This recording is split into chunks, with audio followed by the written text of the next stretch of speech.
My sister said that having a miscarriage was not a valid excuse. My sister told me that I'm never around for important things in her life, but each time was seriously just a series of unfortunate coincidences. Like for her graduation ceremony, I didn't expect to get stung by a bee on the way to the stadium. If I wasn't almost dying from the bee sting, I would have gladly gone. Instead of understanding my situation, my sister got angry and refused to speak to me for a month. This time, my younger sister had a wedding coming up and I was super excited to go, but 2 weeks before the wedding, I suddenly got a miscarriage. I was out at the mall with my husband when my body suddenly experienced severe cramps. I tried rushing towards the bathroom and sat there bleeding my guts out. My husband rushed me to the hospital, where we received the news of the miscarriage. I was seriously devastated and spent a few days grieving before letting my mom know that I wasn't going to be able to go to the wedding. My mom tried to speak to my sister about the situation gently, asking her to be understanding and to give space for me to grieve. My sister absolutely lost her cool and spammed my phone with calls and messages in the middle of the night until I picked up. She immediately yelled at me, saying, "This is my wedding, not some family dinner you and your husband can just skip." I apologized weakly, but I was too exhausted and asked her to understand. I started crying into my pillow,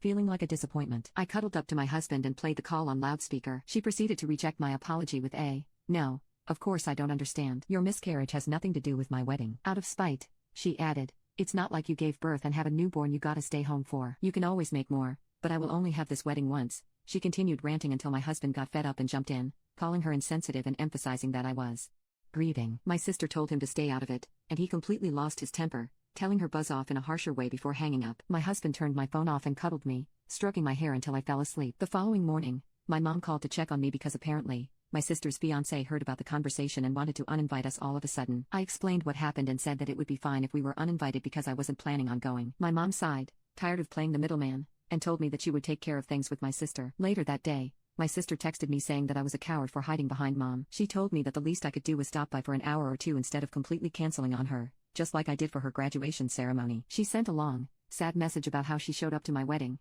so it's seriously horrible that I wasn't going to show up for hers. At this point, I realized that there was no winning against my sister. I finally gave in, and despite being completely mentally unfit to go out, I agreed to stop by for the ceremony. But I explained how I would definitely not be at the reception. Instead of being thankful, she said, "All this drama just for you to show up anyway." I groaned and told my husband that we were going to the wedding after all, and he was equally not happy with the decision. On the day of the wedding, I asked my sister if I could sit in the back just to be nearer to the bathrooms in case of emergencies, and she told me no because the seats were arranged so that important family members would be closest to the stage. But midway through, I was seriously struggling. My body was cramping up excessively. It wasn't until I noticed a bit of blood dripping down my leg that I asked my husband to walk me out to the bathroom. Seeing the trail of blood on the floor, my mom rushed into the bathroom to help me out. I spent the rest of the ceremony crying and bleeding out excess tissue from the miscarriage. By the time I was finished bleeding out my guts, the ceremony was completed, and my husband rushed me to the hospital to make sure that everything was okay. My sister called us while we were resting at the hospital, saying that I was a horrible person for ditching the ceremony and causing a scene. She told me that she hated how everyone's attention was on how I was doing instead of on how expensive her wedding reception looks. I was done with her silliness and told her that I sincerely pray that she will never go through the things I went through today, and how even after giving her my best effort to show up,